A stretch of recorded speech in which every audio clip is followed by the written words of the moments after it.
Olá, estamos agora com um tópico bastante específico da concordância verbal e nominal. No caso, é um tópico de competência 1. Concordância, seja ela nominal ou verbal, é um tipo de harmonização entre termos. A concordância verbal, por exemplo, ela ocorre quando o verbo se flexiona para concordar com o sujeito a que se refere. E é claro, essa concordância verbal, ela tem a ver com número, por exemplo, em que é preciso que haja uma consonância entre as noções de singular e plural propostas pelos termos da frase. No caso, se eu tenho um sujeito simples, o meu verbo, por exemplo, ficará no singular. Se eu tenho um sujeito composto, o verbo se flexionará para o plural. Não sei se você percebeu, é um tipo de harmonização entre termos. A concordância verbal, por exemplo, ela ocorre quando o verbo se flexiona para concordar com o sujeito a que se refere. E é claro, essa concordância verbal, ela tem a ver com número, por exemplo, em que é preciso que haja uma consonância entre as noções de singular e plural propostas pelos termos da frase. No caso, se eu tenho um sujeito simples, o meu verbo, por exemplo, ficará no singular. Se eu tenho um sujeito composto, o verbo se flexionará para o plural. Não sei se você percebeu, a concordância verbal, ela tem a ver com isso, com um verbo que precisa se flexionar em relação ao sujeito. Por exemplo, no sentido também pessoal. Daí poderemos ter essa concordância em primeira, segunda ou terceira pessoa. Isso é a concordância, claro, verbal. A concordância nominal, por exemplo, ela tem uma harmonização entre nomes. Também são termos, e é claro, são nomes, como artigo, adjetivo e pronome. E eles concordam entre si. O que se observa, por exemplo, é claro, é que os adjetivos concordam com os substantivos, que, por exemplo, artigos, eles acabam tendo uma harmonia com o substantivo a que se refere. Então, quando eu digo o menino, então eu tenho um artigo no singular, porque menino está no singular. E se eu disser os meninos, agora vai para o plural, porque eu tenho um artigo no plural e ele é chamado de determinante por isso. Claro, concordância nominal. Os dois casos mais clássicos de concordância, verbal e nominal, claro, podem ser exemplificados. E é a partir daí que a gente tem concordâncias que são específicas. E lembrem, eu estou tratando aqui disso em relação à redação.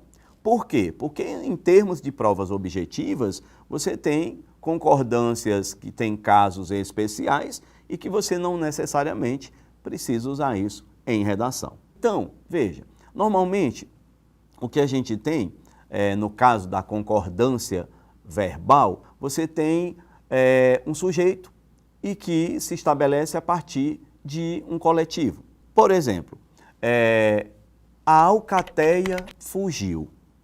Quando se diz a alcateia fugiu, e é o certo, por que não seria fugiram? Já que a alcateia eu tenho um monte de lobos. Observe, embora haja a noção de quantidade grande, alcateia, que seja vários lobos, o termo que está escrito, que é um coletivo, ele mantém o verbo no singular. Então, é exatamente por isso que se diz o povo votou e não o povo votaram.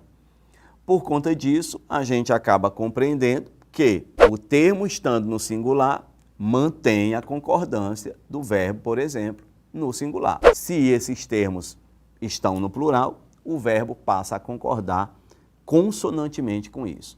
No caso da concordância nominal, nós temos, por exemplo, dois tipos básicos, que seria a concordância com o mais próximo ou no masculino plural. A concordância com o mais próximo acontece com um termo, claro, que exige a concordância habitual ou usual. Quando eu digo assim, jornais e revistas velhas estavam sobre a mesa. O termo velhas vai para o plural porque eu tenho revistas também no plural.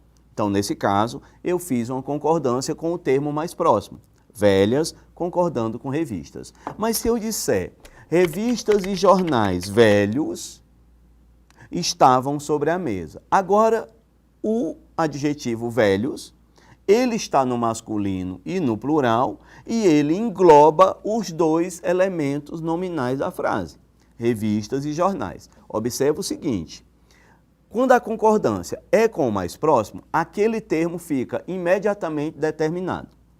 Mas quando é no masculino plural, aquele termo ele engloba, por exemplo, aquela noção. Então, quando eu digo revistas e jornais velhos, eu estou dizendo que tanto as revistas quanto os jornais são velhos, embora haja a possibilidade de se achar que apenas os jornais são velhos. Então, é preciso se preocupar com a concordância em redação. De novo, a concordância habitual ou mais simples, por exemplo, entre nomes, masculino, plural ou com o mais próximo, e a concordância verbal, que seria, no caso, simples, de sujeito com o verbo, ou o verbo com o sujeito a que se refere, ou então das pessoas do verbo, primeira, segunda e terceira, do singular e do plural, ok? E aí há casos mais específicos que em redação não precisa preocupar muito, mas acontece. Por exemplo, o vocábulo meio. Quando se usa meio no sentido de quantidade, claro, ele vai se flexionar. Quero meio bolo. Quero meia maçã. Mas quando é no sentido adverbial, aquilo ali não vai ter flexão. Por exemplo, estou meio triste. Ninguém diz estou meia triste, então ele não se flexiona, ele é invariável. Do mesmo jeito, a palavra bastante, se tem um sentido adverbial, não vai se flexionar, não é? Então, ele chegou bastante cansado. Eles chegaram bastante cansados, não se flexiona. Mas é possível encarar também como nome.